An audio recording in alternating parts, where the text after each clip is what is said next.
In this video, we cover managing scheduled orders, prep, quality and assurance, and finally, we send the order off to a delivery app, ship day, to be routed and delivered. For preparation of scheduled orders, we need to go to the orders section to see what's going on. Normally, in a quick service, restaurant, or retail scenario, you'll see all of your open orders here. However, when working with scheduled orders, you'll need to filter for them. Some of these orders might be closed, as in they are paid for, but their preparation is for the future. So first, we change the filter of what we want to look at. We'll select all orders and then set a schedule date range. I'm going to set the range just for the next couple of days. You might set this schedule for your current day or a few days ahead to see what future work you will have to accomplish. You can see a summary of items at the top of the schedule. If you are looking at one day of work, it's a good way to see how many of certain types of items you might need to prepare. We can see we have 3 orders scheduled. The schedule date and time shows on the lower right. We can toggle the summary on and off. And we can select orders like we normally do from the orders screen.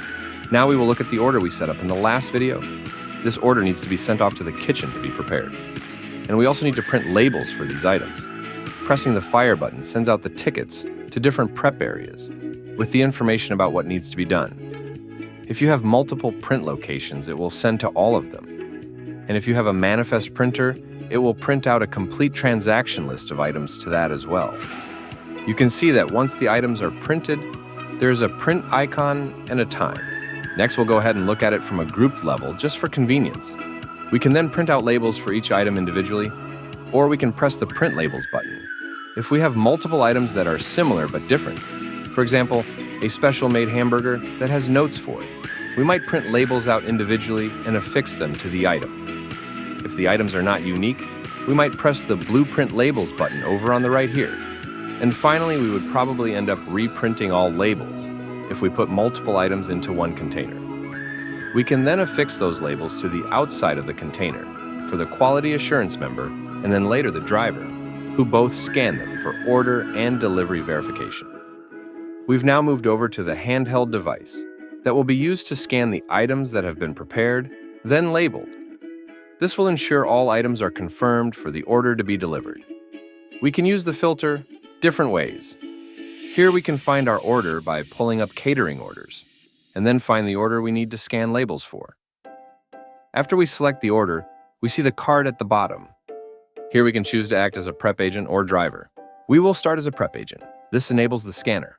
We can see a total number of items to scan. We don't scan the modifier items. We can scroll up and down the list, but our main job here is just to scan all the items that have been arranged for the package. As you will see, they are removed from the list once scanned, indicating our progress.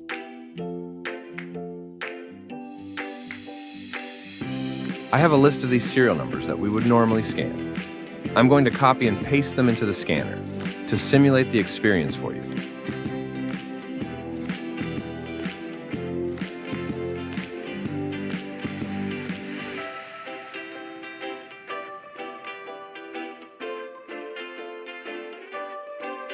Okay, so we have scanned all the items. What's next? We press the Notify button. This button sends out a notification to management, and it records the event in the order. Events in orders are tracked.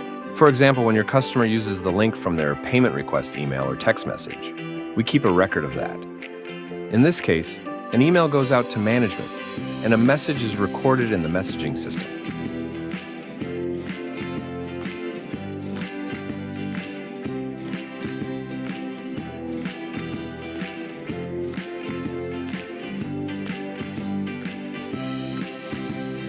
Management also receives an email that the order is prepared. They will arrange the next steps, which, in our case, it's to confirm it's ready for delivery. We might do this one of 2 ways, so the next steps will be in the order which makes most sense for your operations. We can either scan for the driver now, or we can send to ship day. And when the order is ready to be delivered, we can perform the scan. For our lesson, we will scan first. So, as you can see, the scanning method is just like the prep agent. We scan until the items are gone, and then press the Notify. Finally, we'll send out the order to ship day. There is one thing to note. Make sure you have all the properties for the customer filled out. When we started with Mr. Fizzwhisker, We didn't add a phone number, but that is required in order to send an order to ship day.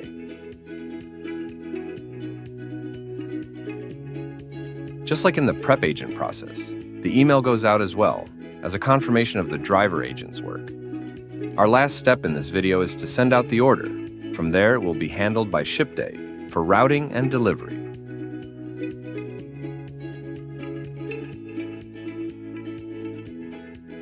There will be a little notifier of success down below, and then it's time to head over to ship day and confirm the order in the schedule. We hope you have found this series helpful. We'll be adding some more features to this series in the near future. You might want to subscribe to get notifications when those occur. We also have a companion series that details all of the settings we configured to perform the operations you saw in this series. We look forward to hearing from you with any questions or requests. And remember, destinations are endless when your path is pointless.